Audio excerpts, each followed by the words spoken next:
नदी में गिरे एक वीर के कारण हो गया था धरती पर एक भयंकर युद्ध। दोस्तों, इस युद्ध को महाभारत के नाम से जाना जाता है।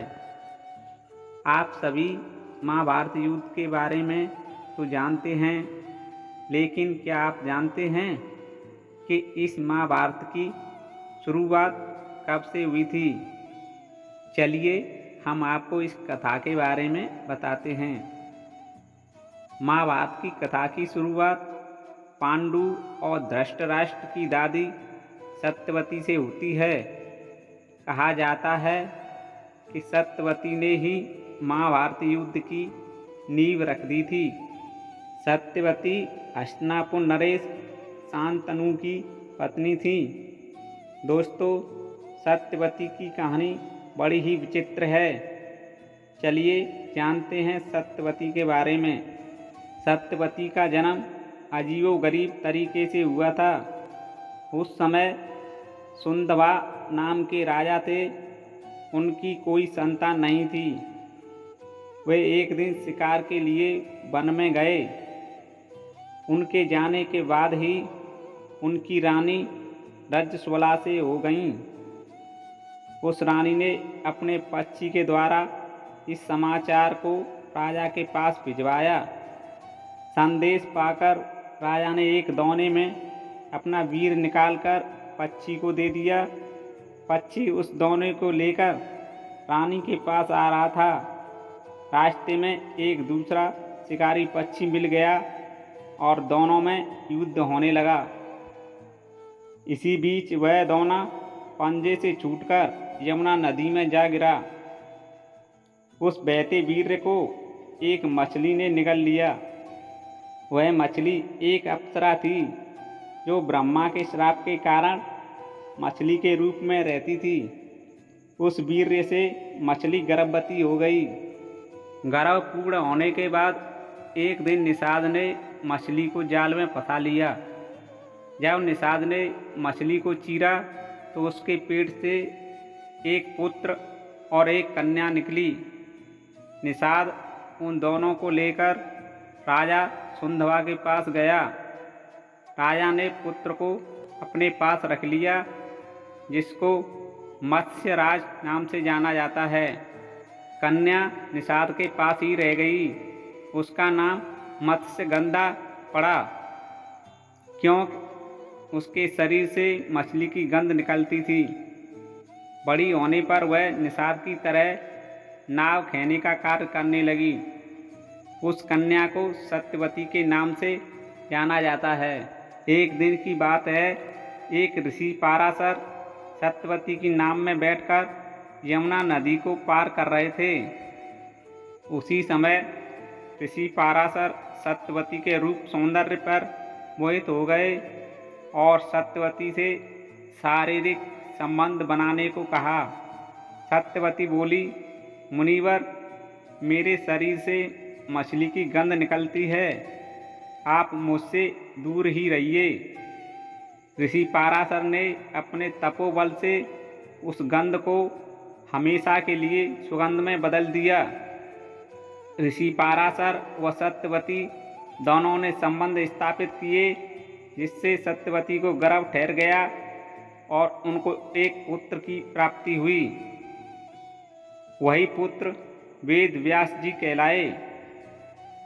दोस्तों, आप सोच रहे होंगे कि सत्यवती और ऋषि पाराशर से एक पुत्र था, तो सत्यवती हस्तिनापुर के राजा शांतनु की पत्नी कैसे हुई?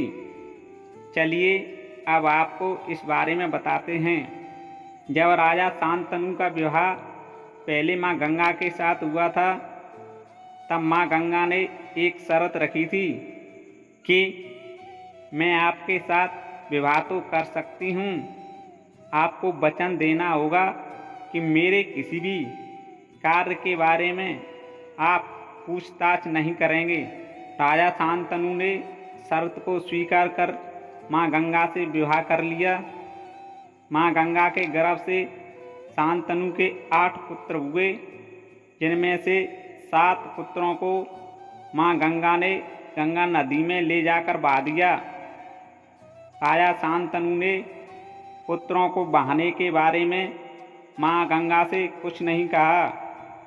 जब 8वें पुत्र को भी माँ गंगा बहाने जाने लगी तभी राजा शांतनु ने कहा, इसे मत बहाओ।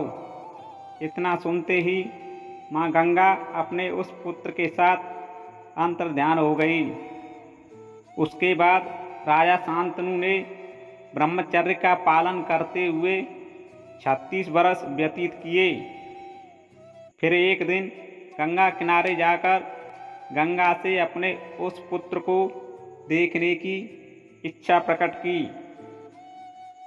तब माँ गंगा सुंदर स्त्री के रूप में उस बालक के साथ प्रकट हुई और उस बालक को राजा शांतनु को सौंपते हुए कहा कि इस बालक का नाम देवव्रत है, इसे ग्रहण करो।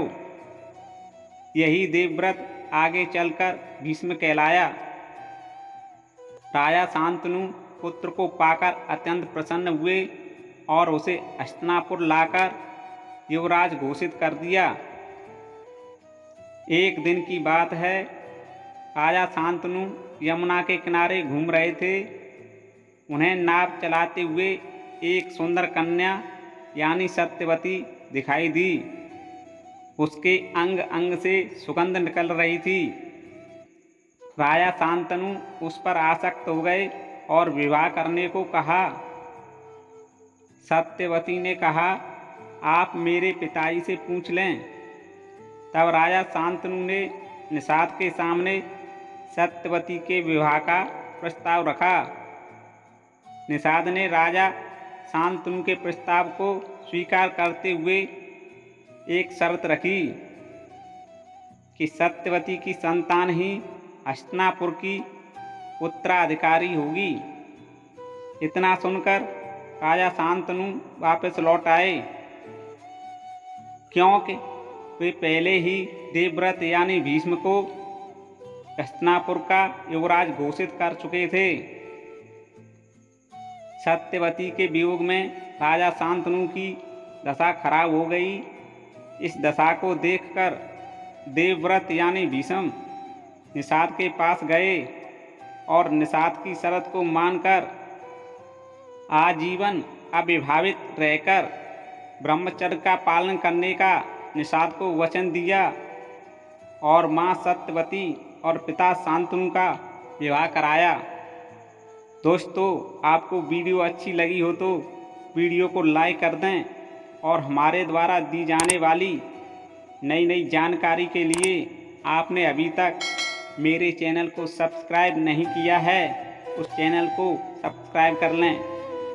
मिलते हैं एक नई जानकारी के साथ। जय श्री कृष्णा।